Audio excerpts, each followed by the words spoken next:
Assalamualaikum warahmatullahi wabarakatuh. Kali ini saya akan coba menjelaskan langkah-langkah pengerjaan SPSS untuk uji validitas dan uji reliabilitas. Nah, pertama-tama uji validitas itu kita bisa menggunakan dua cara. Cara pertama yaitu menggunakan korelasi Pearson product moment. Kemudian yang kedua menggunakan reliability dengan melihat corrected item total correlation. Nah, perbedaannya bagaimana? Karena seperti ini. Kalau misalnya yang pertama itu kita akan melakukan pengujian dua kali, uji validitas dan nanti uji reliabilitas. Nah, kalau misalnya kita menggunakan cara yang kedua ya, yang reliability dengan melihat corrected item total correlation, kita bisa langsung melihat uji validitas dan juga langsung uji reliabilitas, sehingga tidak dua kali melakukan langkahnya. Ya, baik. Untuk itu yang pertama kita akan mencoba untuk menjelaskan langkah-langkah uji validitas. Nah, di sini untuk yang pertama itu, langkah pertama yaitu uji validitas dengan menggunakan korelasi Pearson product moment, yaitu dengan langkah-langkah sebagai berikut. Nah, silakan Anda bisa membuka data yang sudah saya berikan, ya. Data yang sudah saya berikan itu untuk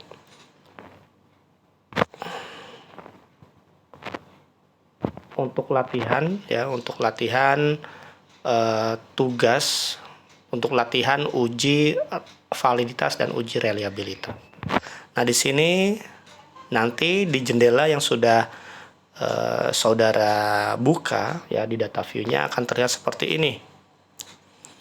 Nah, di mana ada responden, di sini variabelnya responden, sikap 1, sikap 2, sikap 3, sikap 4, sikap 5, sikap 6, sikap 7, sikap 8, sikap 9, sikap 10, dan total sikap. Untuk Pearson product moment, untuk korelasi Pearson product moment, kita membutuhkan skor total dari tiap pertanyaan sikap yang ada di kuesioner. Ya, sehingga kita nanti harus sudah ketemu skor totalnya. Nah, sebagaimana yang sudah dijelaskan, bagaimana caranya nanti di data itu sudah ada ya, sudah sekalian skor total sikapnya. Tetapi kalau memang belum ada skor total sikapnya, caranya dengan transform dan compute variable ya. Nanti dengan ditambahkan maka akan muncul hasil total sikap. Baik. Nah, nanti akan muncul seperti ini ya. Nanti untuk data latihan uji validitas reliabilitas. Nah, kemudian kalau sudah terbuka ya, tinggal kita melakukan uji validitas dan uji validitas terlebih dahulu, yaitu dengan korelasi Pearson product moment. Langkah-langkahnya klik analyze ya, analyze, kemudian correlate ya, kemudian pilih bivariate. Nah, sehingga pada saat kita klik akan muncul seperti ini ya. Nanti akan muncul semua variabel dari responden sampai dengan total sikap. Nah, nanti muncul seperti ini untuk oke, sampai ke bawah ya, tuh ada skor total sikap ya. Berarti dari responden sampai dengan sikap, ini sikap hanya sampai sikap 8 terpotong, nanti ke bawah bawahin nanti ada sikap 9, sikap 10 dan skor total sikap. Nah, setelah itu apa yang harus dilakukan ya?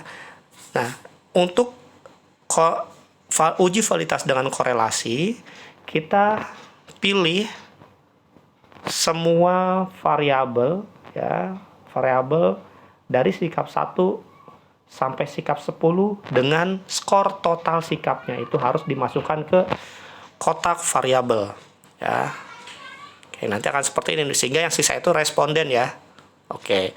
Nah, ya, tuh sampai bawah skor total sikap ya ada ya. Oke. Nah, setelah itu apa yang harus kita lakukan ya? Misalnya setelah muncul seperti ini, nanti tinggal kita pilih yang Pearson ya, ini di checklist ya. Kemudian pilih to tail ya. Checklist yang to tail ya. Kemudian di checklist yang flag significance correlation ya. Nah, kalau misalnya sudah ya option atau bootstrap itu diabaikan saja, tinggal klik OK ya. Kalau misalnya sudah klik OK, akan muncul outputnya seperti ini. Ya, dimana di sini oke, ini untuk yang sikap 1, sikap 2, sikap 3, sikap 4, sikap 5, sikap 6, sikap 7, sikap 8, kemudian sikap 9, sikap 10, dan skor total sikap. Nah, ini adalah mengkorelasikan. Nah, yang akan kita lihat itu adalah mengkorelasikan antara tiap soal dengan skor total. Ya, skor total sikap. Nah, ini kan kita sikap 1 ya. Untuk sikap 1, pertanyaan sikap 1 dikorelasikan dengan ini. Jadi nanti yang dilihat itu adalah hasil yang ini, yang di sini ya. Jadi dari sikap 1, sikap 2, sikap 3, sikap 4, sikap 5 sampai seterusnya, nanti lihat korelasi itu adalah yang sebelah sini ya. Oke. Nah, kalau sudah kita lihat ya, nanti tinggal kita interpretasikan. Biasanya untuk interpretasi itu adalah valid jika R hitungnya itu Pearson correlation-nya bernilai positif dan signifikansi to-tail-nya itu kurang dari 0,05. Nah, sekarang kalau tidak valid itu kebalikannya. Nah, sekarang kita lihat di sini. Oke, untuk sikap 1, berarti kita Pearson correlation ya, berarti yang ini ya, Pearson correlation 0,572. Positif ya, oke positif, berarti belum tentu. Kalau positif begini itu juga belum tentu valid. Kenapa? Kita harus lihat dulu sig to tail-nya ya. Itu berarti yang sini dia sig to tail-nya adalah 0,008. Berarti dia di bawah 0,05 ya. Karena ini di belakang komanya ada 02 bukan 01, berarti itu masih di bawah 0,05. Berarti untuk sikap 1 itu valid ya. Oke. Kemudian untuk sikap 2 dan seterusnya sampai dengan sikap 10. Kalau misalnya kita lihat semua ya, dari ini ya, ini sampai sikap 8 ya, itu dia valid semua ya. Oke. Nah, kecuali di sini ada dari sekarang ini sikap 8, ini valid ya. Sikap 9 kita lihat tuh. Sikap 9 ini yang berbeda. Kita lihat itu ada 0,34. Berarti dia masih positif ya, tapi belum tentu valid. Kenapa? Kita lihat nih sig to tail-nya yang ini. Sig to tail-nya yang ini. Dia adalah 0,143. Berarti kan lebih besar dari 0,05. Artinya sikap 9 ini tidak valid ya. Kemudian berarti 1 ya yang sudah ketemu yang tidak valid itu yang sikap 9. Kemudian yang sikap 10 kita lihat. Sikap 10 kita lihat. Ini positif ya, 0,671, dan dia 0,001, artinya di bawah 0,05.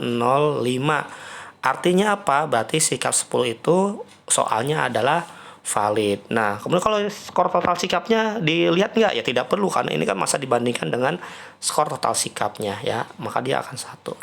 Baik, itu adalah untuk uji korelasi ya, untuk uji korelasi. Nah, kemudian kita lihat nih di sini. Tidak valid jika R hitungnya bernilai negatif dan atau sig to tail-nya lebih dari 0,05. Nah, dikatakan R hitung itu ya, kalau misalnya dikorelasi itu adalah yang tadi tuh, yang nilai Pearson correlation. Ya, artinya kalau misalnya kita sebut R hitung itu yang ini, kemudian ini dan seterusnya ya. Pokoknya yang Pearson correlation nilai-nilainya 0,572 dan seterusnya ya. Nah, ini untuk interpretasinya ya. Jadi untuk interpretasi itu ada beberapa cara ya, bisa melihat ini ya, bisa melihat dari R hitungnya, dari sig to tail-nya ya, ini untuk korelasi Pearson product moment. Kemudian atau bisa membandingkan R hitung dengan R tabel dengan minimum nilai R adalah 0,3. Nah, maksudnya apa? Nah, seperti yang sudah saya jelaskan, ya berarti kita harus cari dulu R tabelnya, ya. Sebelum kita membandingkan R hitung dengan R tabel, kita cari dulu R tabelnya. Nah, sebagaimana yang sudah saya jelaskan untuk R tabel, oke. Untuk R tabel ini, ya, nah nanti bagian R tabel, kemudian ada minimum nilai R adalah 0,3 menurut Sugiono. Artinya kita lihat dulu nih, nilai R-nya dulu nih, nilai R hitungnya. Kalau misalnya dia di bawah 0,3 itu sudah pasti tidak valid. Tapi kalau misalnya sudah di atas 0,3 nanti dipastikan dulu, oke. Oke, berarti ini kalau misalnya ini semua di atas 0,3 ya.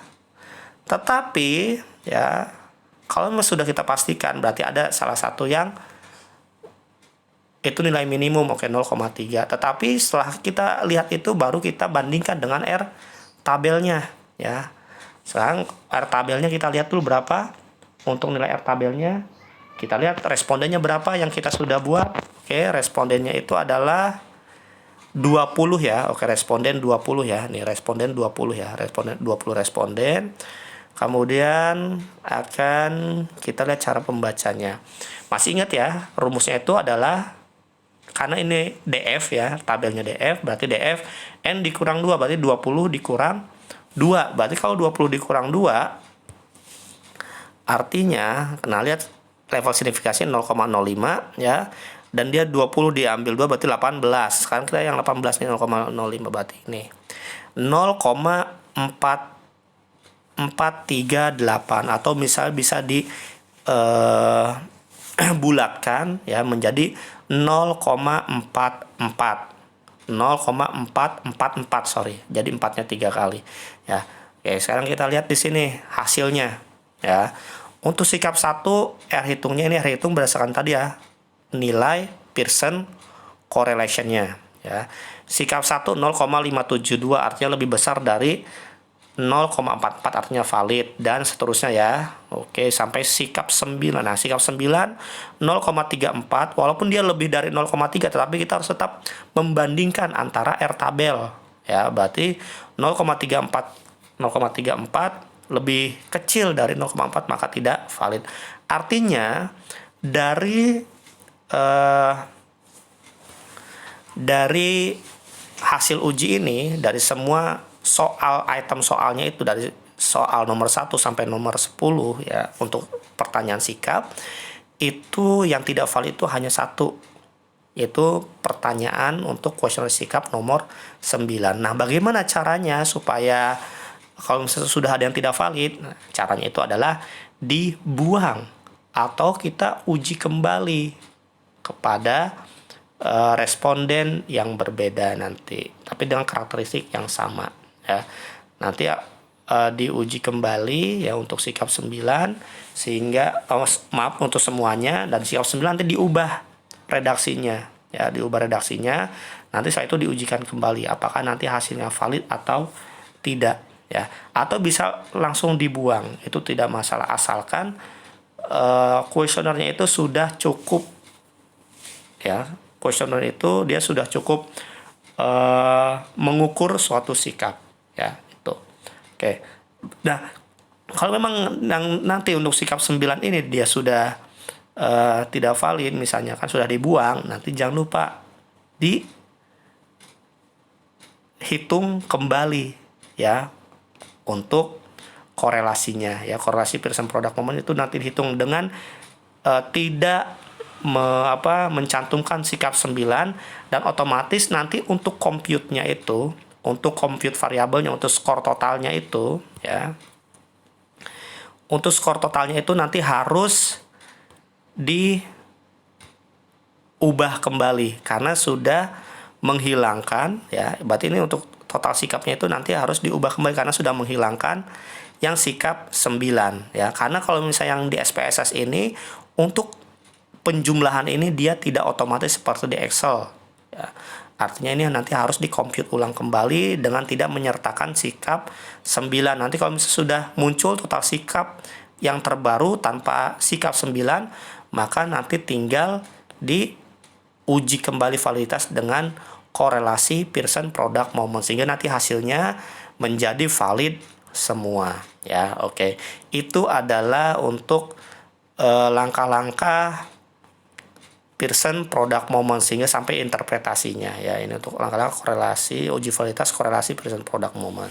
Nah, kemudian yang selanjutnya kita melakukan uji validitas yang menggunakan reliability dengan melihat corrected item total correlation ya, di mana karena kita menggunakan reliability itu nanti kita sekaligus melihat hasil R hitung dan juga kita sekaligus melihat hasil dari uji reliabilitas, di mana kita melihatnya adalah nilai Cronbach alpha ya. Oke. Di sini akan saya coba langkah-langkahnya masih menggunakan data yang tadi ya. Oke. Nah, di sini dapat dilihat ya seperti data yang tadi. Nah, tetapi di sini bedanya ya untuk yang menggunakan reliability ini dengan melihat corrected item total correlation, kita tidak perlu memasukkan total sikap nanti ya. Tapi tidak apa-apa kalau di data tetap ada, itu tidak masalah. Tetapi nanti di pengujiannya itu nanti tetap dimasukkan ya itu. Oke, sekarang kita lihat. Nah, caranya seperti apa langkah-langkahnya? Pertama, klik analyze ya. Klik analyze ya.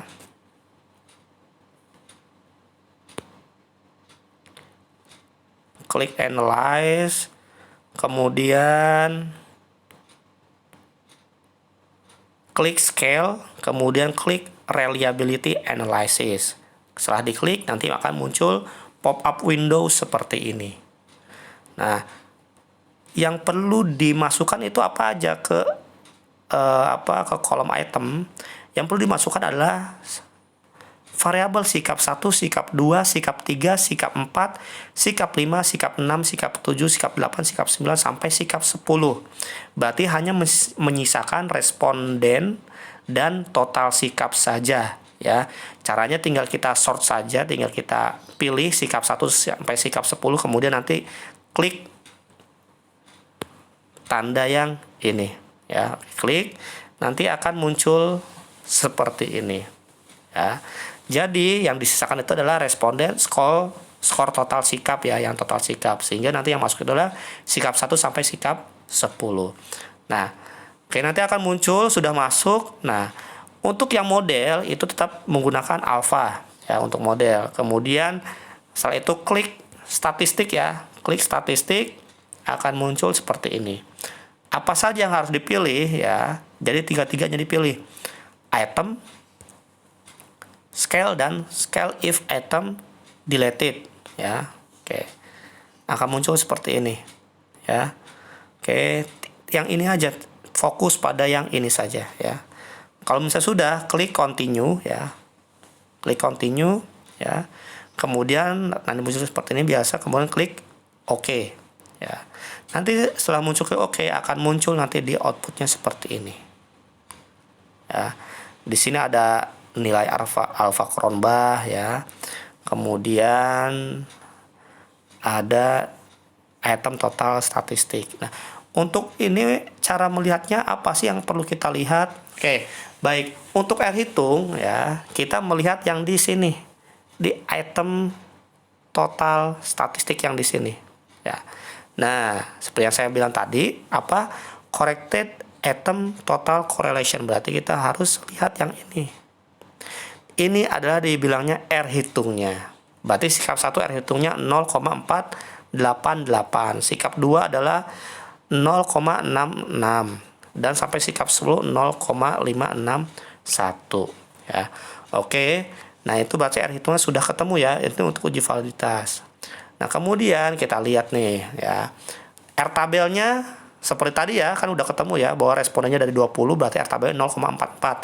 Nah, sehingga dipindahkan nanti dari yang nilai corrected item total correlation dipindahkan ke dalam R hitung. Nah, kita bandingkan sikap 1 ya valid dan sama ya sikap 9 yang tidak valid 0,231.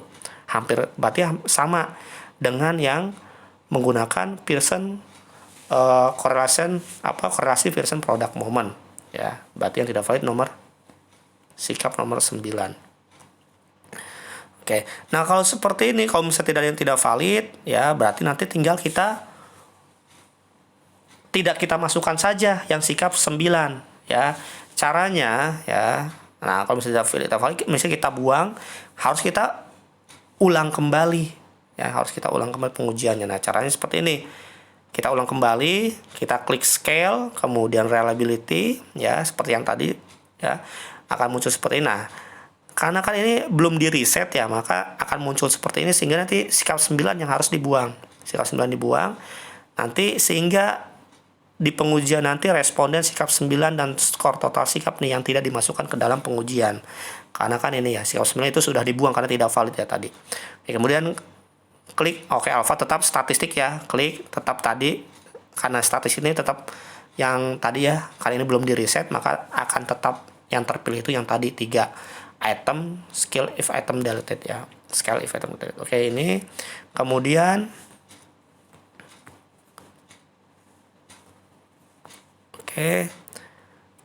kemudian akan muncul, klik OK ya, nanti akan muncul seperti ini ya, alpha Cronbachnya, kemudian hasilnya seperti apa. Nah, hasilnya seperti ini ya. Oke, ini adalah hasil R hitung yang kedua. Sekarang kita bandingkan R hitung yang pertama dengan R hitung yang kedua, kemudian dibandingkan dengan R tabelnya ya. Hasilnya seperti ini. Artinya setelah dihitung kembali ya, R hitung yang kedua ya, setelah dihitung kembali untuk R hitung yang kedua ini semuanya valid ya, berarti item pertanyaan sikap nomor 1 sampai dengan sikap nomor 8 dengan sikap nomor 10 itu yang bisa kita gunakan untuk pengambilan data ya. Berarti yang valid itu adalah skor pertanyaan sikap nomor 1 sampai dengan sikap nomor 8 ditambah sikap nomor 10 dengan membuang sikap nomor 9 karena dia tidak valid ya. Berarti berbeda ya, ini R hitung 2 ini adalah R hitung yang tidak menambahkan sikap 9, artinya sikap 9 dikeluarkan ya, itu. Dan hasilnya valid semua ya. Nah, setelah itu kita lihat uji reliabilitasnya. Nah, dengan melihat nilai Cronbach alpha. Nah, Cronbach alpha ini yang kita ambil dari yang output tadi. Ya, ini bareng dengan output yang tadi yang kita lihat di corrected item total correlation yang di sini. Nah, di sini 0,883. Artinya kan sudah saya bilang ya tadi, berarti ini hanya 1 kali saja pengujiannya, tapi sudah menghasilkan 2 hasil, yaitu untuk uji validitas dan untuk uji reliabilitas. Nanti tinggal kita interpretasikan. Kayak uji reliabilitas itu dengan melihat nilai Cronbach alpha-nya. Cronbach alpha-nya berarti 0,883. Ini adalah dengan jumlah pertanyaan yang memang sudah dibuang 1, yaitu pertanyaan nomor 9. Berarti cuma ada 9 pertanyaan yang tadinya 10. Oke, interpretasinya seperti apa? Ini bisa dibandingkan dengan nilai R tabel. Dikatakan reliable jika nilai Cronbach alpha-nya itu lebih dari R tabel. Nah, itu bisa misalnya tadi ya seperti yang sebelumnya. Misal Cronbach alpha-nya 0,883, R tabelnya tadi 0,44, berarti itu sudah reliable ya. Kemudian menurut Sujarweni tahun 2014, bisa juga jika nilai Cronbach alpha-nya itu lebih dari 0,6, maka dikatakan reliable. Karena tadi 0,883 berarti kan lebih dari 0,6, maka dikatakan reliable. Tapi kalau misalnya di bawah 0,6 dikatakan tidak reliable. Atau bisa juga lihat tingkatan nilai reliabilitasnya. 0,8 itu dikatakan reliabilitas sangat tinggi, dan seterusnya sampai dengan 0,0 sampai 0,2 itu reliabilitas sangat rendah ya. Berarti kalau misalnya tadi, karena tadi 0,883 berarti reliabilitasnya itu sangat tinggi. Nah, sehingga kesimpulan bila kita lihat berdasarkan nilai Cronbach alpha 0,883 itu lebih besar dari 0,6, maka kuesioner tersebut adalah reliable dan kategorinya itu sangat tinggi, atau kategori reliabilitasnya sangat tinggi ya. Oke, itu saja. Jadi kesimpulannya tadi ya, berarti pertanyaan sikap nomor 1 sampai dengan pertanyaan sikap nomor 8 dan pertanyaan sikap nomor 10 itu yang kita ambil, dan pertanyaan sikap nomor 9 itu dibuang. Kemudian untuk reliabilitasnya dikatakan reliable, artinya dia karena nilai korban alfanya itu 0,883. Sehingga inilah hasilnya dari uji validitas dan uji reliabilitas. Artinya instrumen tersebut layak untuk dilakukan atau digunakan dalam mengumpulkan data. Oke, itu aja yang bisa saya sampaikan. Terima kasih atas perhatiannya. Wassalamualaikum warahmatullahi wabarakatuh.